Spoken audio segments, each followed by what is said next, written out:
America ಅಧ್ಯಕ್ಷ Donald Trump ಅವರ ಇತ್ತೀಚಿನ ನಿರ್ಧಾರಗಳು ಮತ್ತು ಭಾರತದ ಮೇಲೆ ಅವುಗಳ ಪರಿಣಾಮದ ಬಗ್ಗೆ ನೀವು ಕೇಳಿರುವ ಪ್ರಶ್ನೆಗಳಿಗೆ ಸಂಬಂಧಿಸಿದ ಸಂಪೂರ್ಣ ಮಾಹಿತಿ ಇಲ್ಲಿದೆ. ಇಂದು ಫೆಬ್ರವರಿ 3, 2026 ಭಾರತೀಯ ಆರ್ಥಿಕತೆ ಮತ್ತು ಷೇರು ಮಾರುಕಟ್ಟೆಗೆ ಬಹಳ ದೊಡ್ಡ ಮತ್ತು ಸಕಾರಾತ್ಮಕ ದಿನವಾಗಿದೆ. ಭಾರತ ಮತ್ತು ಅಮೆರಿಕದ ನಡುವಿನ ದೀರ್ಘಕಾಲದ ಸುಂಕ ಸಮರ ಟ್ಯಾರಿಫ್ ವಾರ್ ಸುಖಾಂತ್ಯ ಕಂಡಿದ್ದು, ಇದು ಹೂಡಿಕೆದಾರರಲ್ಲಿ ಹೊಸ ಉತ್ಸಾಹ ತುಂಬಿದೆ. 1. ಟ್ರಂಪ್ ಸುಂಕ ಟ್ಯಾರಿಫ್ ಭಾರತದ ಮೇಲೆ ಯಾವ ಪರಿಣಾಮ ಬೀರಿದೆ? ಅಮೆರಿಕ ಅಧ್ಯಕ್ಷ ಟ್ರಂಪ್ ಅವರು ಭಾರತೀಯ ಸರಕುಗಳ ಮೇಲಿದ್ದ ಆಮದು ಸುಂಕವನ್ನು ಗಣನೀಯವಾಗಿ ಕಡಿತಗೊಳಿಸಿದ್ದಾರೆ. ಇದರ ಮುಖ್ಯಾಂಶಗಳು ಹೀಗಿವೆ. ಸುಂಕ ಕಡಿತ. ಈ ಮೊದಲು ಭಾರತದ ಕೆಲವು ಉತ್ಪನ್ನಗಳ ಮೇಲೆ ಸುಮಾರು 50% ಇದ್ದ ಸುಂಕವನ್ನು ಈಗ 18%ಗೆ ಇಳಿಸಲಾಗಿದೆ. ರಷ್ಯಾ ತೈಲದ ಲಿಂಕ್. ರಷ್ಯಾದಿಂದ ಕಚ್ಚಾ ತೈಲ ಖರೀದಿಸುತ್ತಿದ್ದ ಕಾರಣಕ್ಕೆ ಅಮೆರಿಕ ಈ ಹಿಂದೆ ಹೇರಿದ್ದ 25% ದಂಡದ ರೂಪದ ಸುಂಕವನ್ನು ಈಗ ಹಿಂಪಡೆಯಲಾಗಿದೆ.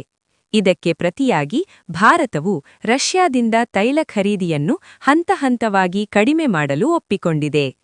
ರಫ್ತುದಾರರಿಗೆ ಅನುಕೂಲ. ಜವಳಿ, ಟೆಕ್ಸ್ಟೈಲ್ಸ್, ಚರ್ಮದ ವಸ್ತುಗಳು, ರತ್ನ ಮತ್ತು ಆಭರಣ, ಜೆಮ್ಸ್ ಅಂಡ್ ಜ್ಯುವೆಲ್ಲರಿ ಹಾಗೂ ಇಂಜಿನಿಯರಿಂಗ್ ಸರಕುಗಳನ್ನು ಅಮೆರಿಕಕ್ಕೆ ರಫ್ತು ಮಾಡುವ ಭಾರತೀಯ ಕಂಪನಿಗಳಿಗೆ ಇದು ದೊಡ್ಡ ವರದಾನವಾಗಿದೆ. ಈಗ ಭಾರತದ ಉತ್ಪನ್ನಗಳು ಚೀನಾ 34% ಸುಂಕ ಮತ್ತು ವಿಯತ್ನಾಂ ದೇಶಗಳಿಗಿಂತ ಹೆಚ್ಚು ಸ್ಪರ್ಧಾತ್ಮಕ ಬೆಲೆಯಲ್ಲಿ ಅಮೆರಿಕದಲ್ಲಿ ಲಭ್ಯವಾಗಲಿವೆ. 2. ಮಾರ್ಕೆಟ್ ಮೇಲೆ ಇದರ ಪರಿಣಾಮವೇನು?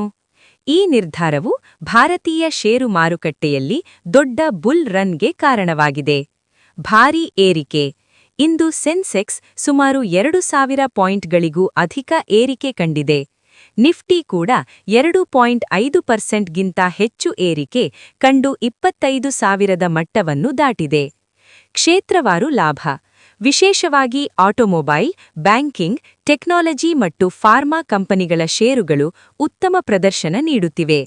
ಅದಾನಿ ಪೋರ್ಟ್ಸ್, ಬಜಾಜ್ ಫಿನ್ಸರ್ವ್ ಮತ್ತು ಟಾಟಾ ಮೋಟಾರ್ಸ್ನಂತಹ ಷೇರುಗಳು ಮುಂಚೂಣಿಯಲ್ಲಿವೆ.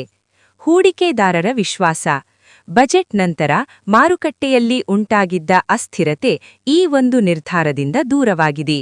ವಿದೇಶಿ ಹೂಡಿಕೆದಾರರು ಎಫ್ಐಐ ಮತ್ತೆ ಭಾರತದ ಕಡೆ ಮುಖ ಮಾಡುವ ಮುನ್ಸೂಚನೆ ಸಿಕ್ಕಿದೆ. ವಿಡಿಯೋ ಇಷ್ಟವಾದರೆ ಲೈಕ್ ಮಾಡಿ, ಶೇರ್ ಮಾಡಿ, ಸಬ್ಸ್ಕ್ರೈಬ್ ಮಾಡಿ ಫ್ರೆಂಡ್ಸ್, ಮತ್ತು ಬೆಲ್ ಬಟನ್ ಒತ್ತಿ ಫ್ರೆಂಡ್ಸ್.